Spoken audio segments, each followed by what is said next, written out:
Et nous avons aussi pour mission de transmettre le savoir-faire et les richesses culinaires qui irriguent nos territoires. C'est la mise en application de la loi Egalim qui nous anime aujourd'hui. Au cœur de cette ambition, vous avez porté la focale sur la restauration collective. Je voudrais saluer les efforts que déploie par exemple ici la cuisine centrale de notre ville pour réduire les circuits d'approvisionnement de ces produits pour le plus grand bénéfice de nos élèves, de nos aînés, mais aussi de nos agriculteurs qui travaillent durement pour nous nourrir.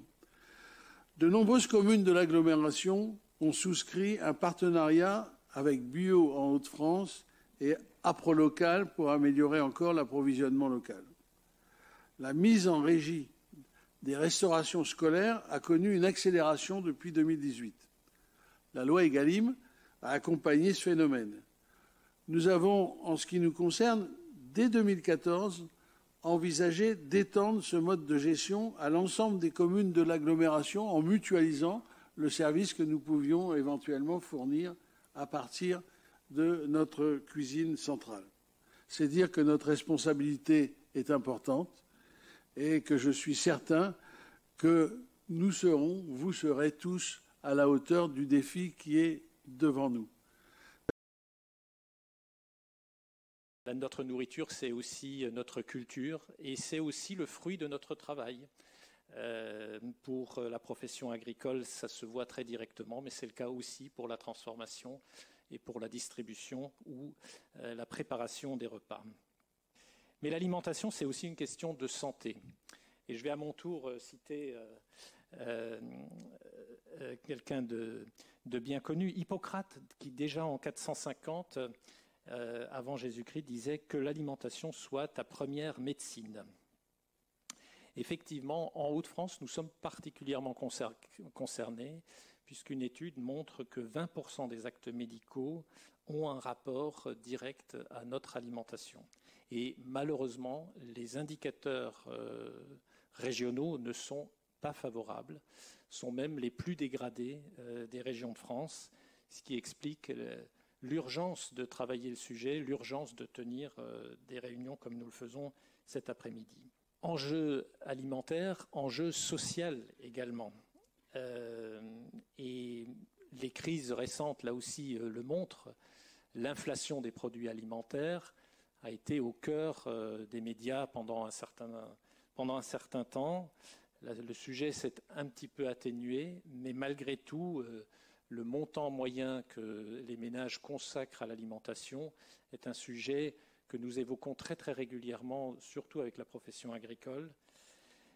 Une étude en 2023 du CREDOC a montré que 16% des Français déclarent ne pas avoir les moyens de se nourrir, et c'est pourquoi l'État a lui aussi engagé un certain nombre de politiques publiques pour l'égalité et la justice, sous la bannière, le programme par exemple Mieux manger pour tous, piloté par la DREETS, en est un très bon exemple.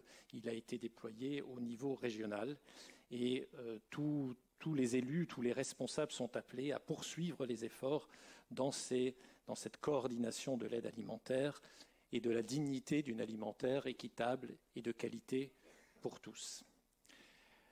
J'ai dit donc un enjeu social, un enjeu culturel, mais aussi un enjeu environnemental, puisque l'alimentation, c'est le quart de notre empreinte carbone. Alors, lorsqu'on s'intéresse aux débouchés des produits agricoles, des produits alimentaires, et lorsqu'on croise avec les régimes alimentaires, on arrive à quoi? On arrive au territoire. Et c'est cette troisième lettre des PAT, les projets alimentaires territoriaux, qui est vraiment essentielle, et essentielle qui va animer l'ensemble de notre travail cette année. Je tiens aussi à souligner l'impact de la planification écologique. Là aussi, sur le territoire des Hauts-de-France, c'est 1 million d'euros qui sont venus soutenir 11 projets de territoire de PAT, avec quelques exemples là aussi, la mise en place d'une filière farine locale, le soutien au développement de jardins potagers et d'insertion, la mise en œuvre d'un parcours d'éducation alimentaire, l'accompagnement de communes vers la restauration collective durable en phase avec la loi Egalim. Et l'objectif de la loi Egalim, vous le connaissez tous, atteindre 50% de produits de qualité durable et 20% de produits bio, eh bien, c'est souvent pas si facile à atteindre que cela, parce que quand on regarde les résultats concrets sur le terrain, on n'y est pas encore à l'objectif. Et une façon d'aller plus loin, les façons d'aller plus loin, elles sont très diverses. La diversité protéique, la lutte contre le gaspillage alimentaire, la réduction de l'usage du plastique, etc., etc. À travers le CLAT, on a souhaité refléter cette transversalité qui est exigée par une alimentation saine, durable, locale et accessible à tous. Et on a souhaité faire système à travers ce nouveau mode d'organisation et donc cette nouvelle façon de regarder les choses. Mais à côté de ça, le CLAT y présente aussi, donc CLAT, Comité de liaison alimentation-territoire, d'autres avantages plutôt pratico-pratiques. C'est que déjà, on échange plus facilement les informations et nos savoir-faire. On développe des messages qu'on souhaite, en tout cas qu'on espère plus cohérents et plus systémiques. Ça facilite, et on l'espère aussi, la prise de contact par les différents bénéficiaires et on optimise l'impact des fonds publics. Donc pour l'instant, le CLAT est formé des 4 structures principales que vous voyez là, l'ADRAF, l'ARS, l'ADRETS et l'ADEME, mais peut-être qu'on n'est pas fermé à, évidemment, d'autres acteurs institutionnels. Je fais des repas partagés tous les mois et ça fonctionne plutôt bien. Et puis peut-être avant d'engager ma présentation, c'est dire à mon collègue que pour garder les enfants à table, nous on fait des repas de cantine intergénérationnels avec des personnes âgées et je vous garantis que les gamins restent à table et que les personnes âgées sont moins seules. Enfin, voilà, donc on a trouvé un début d'astuce, mais ça fonctionne plutôt pas. Donc je suis donc vice-présidente et je m'occupe des questions de transition écologique, ce qui fait que comme on est une collectivité de 30 000 habitants, 64 communes, quand on est dans une petite collectivité, on fait un peu tout, on est assez polyvalent et donc dans la transition écologique, j'ai en responsabilité le PAT, j'ai en responsabilité la mobilité, j'ai en responsabilité l'érosion, le ruissellement et l'habitat. Et donc la question de la transversalité, elle est forcément évidente pour moi et pour les équipes avec qui je travaille depuis le début. Et donc la réponse à cet appel à projet, pour nous, elle était évidente.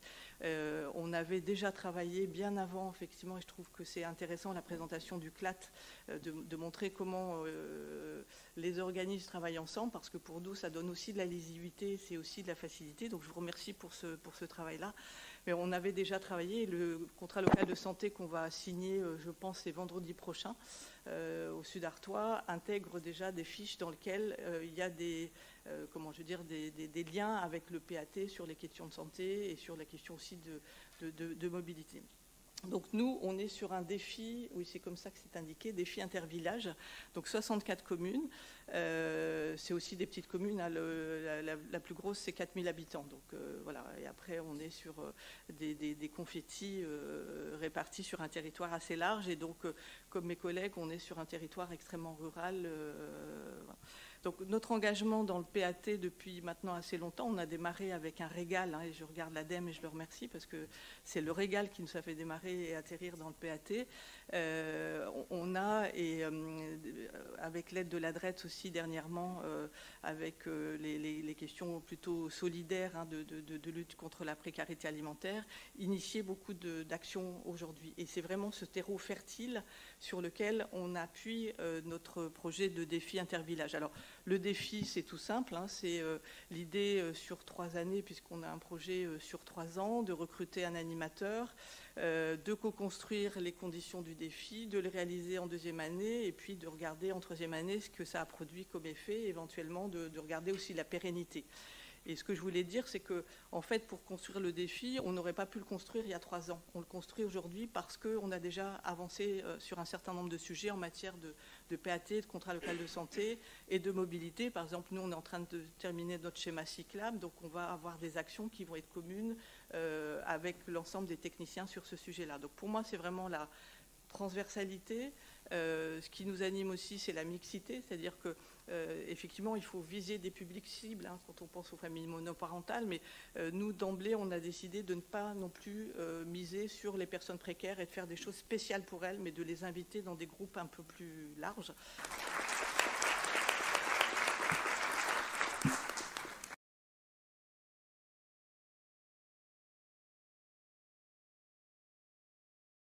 La question qu'on a voulu se poser, atteindre des objectifs de la loi Egalim en restauration collective, on l'a dit tout à l'heure, c'est un sujet complexe.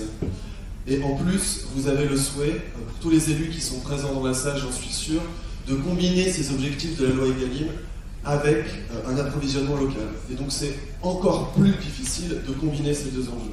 Et dans ces réflexions-là, on a la question de mais quel mode de gestion on choisit ?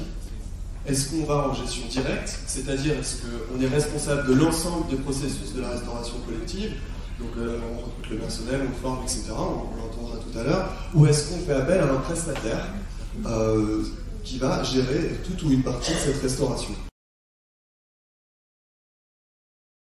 Bonjour à tous, donc je suis Cécile Davidovic, je suis la première adjointe de la ville de Verberie et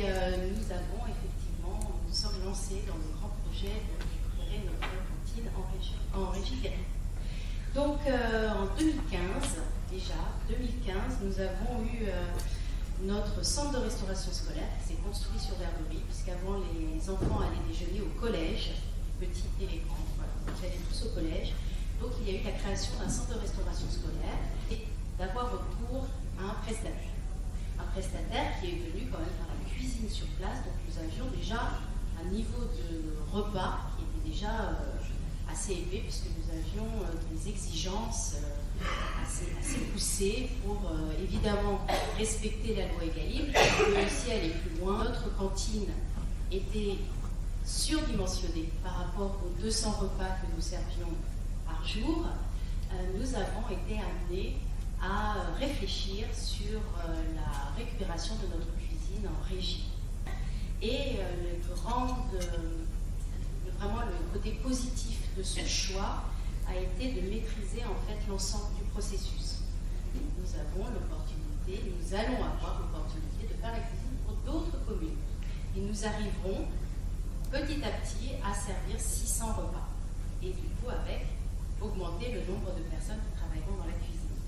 Donc nous arriverons peut-être à avoir 6 personnes, nous choisirons notre approvisionnement et là c'est le grand intérêt, c'est d'avoir un lien direct avec les producteurs, mieux contrôler les coûts puisque nous choisissons nos producteurs et nous avons directement le lien avec eux.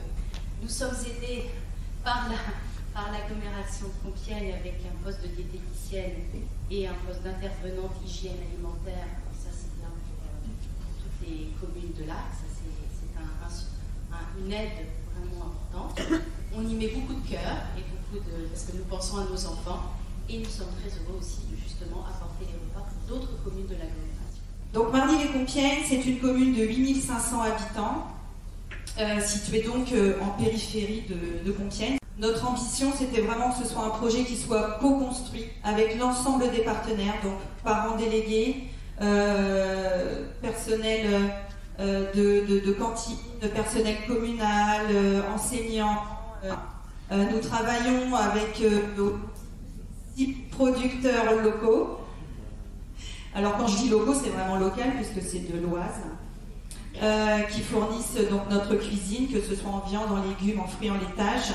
Donc des produits 100% bio, j'étais en train de le dire. Je reprends mes propos. Donc une démarche zéro déchet qui était déjà engagée, mais avec la ferme intention de la poursuivre.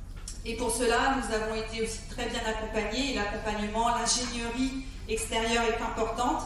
Accompagnement de la région, de l'agglomération de la région de Compiègne. Donc à travers, on en parlait effectivement, le plan alimentaire territorial du pays compiègnois, de l'association du pays compiègnois. Nous avons également travaillé avec un consultant du réseau Agores, avec l'association Bio en Hauts-de-France, donc qui nous accompagne encore aujourd'hui sur la continuité de ce projet. Et puis toute la partie travaux de la cuisine centrale. Alors quand on dit travaux, c'est des équipements qu'il faut apporter, c'est une configuration différente. créer une légumerie, créer une zone de préparation froide, créer une zone de préparation chaude, installer des chambres froides, etc. Le chef qui va donner un petit peu vie et corps à ce projet et qui a pris le relais à son arrivée auprès des équipes, et la constitution de la brigade, en sachant que la brigade, c'était donc nos agents de collectivité, nos agents de restauration scolaire, que l'on n'a absolument pas forcé. Ça a été des initiatives personnelles. Après ce travail de rencontre avec le chef, après le sourcing, les personnes se sont proposées pour travailler dans la cuisine centrale.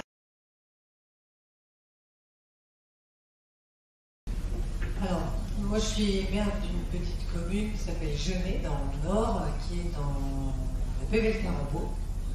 Et ça, je suis en gestion conseillère. La situation, il y a 3 ans, personne n'était content de ce qu'ils mangeaient à la cantine. Donc on a refait un appel d'offres sévère.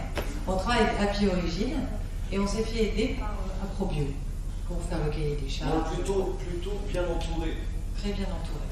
De très bons conseils. Voilà. Et donc on a 40% bio. 40% bio. Et entre 10 et 35% de local. D'accord. Ce qui a changé, c'est le goût, parce que c'est pas de l'ultra transformé, c'est pas Happy Origine, c'est 7000 repas. Il y a une marge zéro déchet, donc ça arrive en inox et en verre, zéro plastique.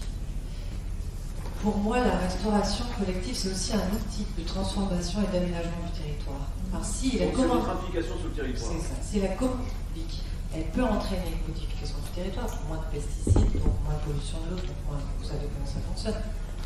C'est ça aussi qu'on voulait chercher. Guillaume Jourdain, alors vous avez une société de restauration mais un peu particulière, Croque la Vie. Oui, tout à fait. Comme mes voisines, nous, notre objectif, c'est de faire évoluer, en fait, à l'intérieur de grands groupes déjà bien établis, et nous, on a créé une société pour faire un petit peu évoluer le modèle de la restauration collective classique en France. Donc il a commencé comme ça. Et la deuxième particularité, c'est qu'il a identifié le secteur spécifique de la petite enfance comme un vecteur idéal pour sensibiliser à la fois le personnel des crèches, mais aussi les parents, les grands-parents à l'alimentation bio, locale, etc. On a une autre finalité finalement que lucrative. Alors moi je suis un gestionnaire, hein, si on ne fait pas un minimum de bénéfices et si on n'a pas une assise, on va dire, économique viable, rien ne fonctionne. Néanmoins, notre objectif final n'est pas de distribuer les dividendes des actionnaires, il est vraiment aujourd'hui d'assurer le développement de la filière bio en France encore une fois. On a acquis aussi une expertise maintenant sur la petite enfance. Hein. En 2 mots, on livre aujourd'hui à peu près 450 crèches, donc on est à l'échelle de la restauration collective, on est tout petit, mais on a une bonne implantation dans le Nord et dans le Pas-de-Calais. On livre à peu près 450 crèches, 6500 repas par jour, de Berck-sur-Mer à Maubeuge.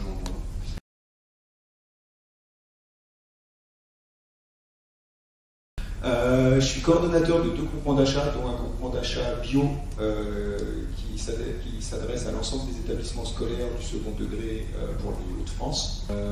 Pour moi, l'idée, c'est qu'il faut raisonner en coût complet. C'est-à-dire qu'il ne faut pas s'attaquer seulement à ce qu'on va payer aux fournisseurs, aux prestataires, aux fournisseurs. Il faut vraiment englober la totalité des intrants de la prestation, y compris ce que ça peut coûter à la collectivité sur son propre budget. Prestation totalement identique, avec mode de cuisson, même appro, etc.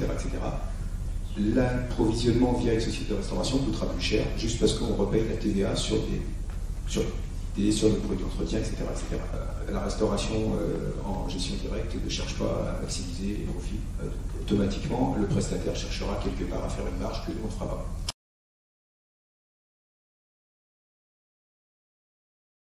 On a des ateliers, merci beaucoup de votre présence.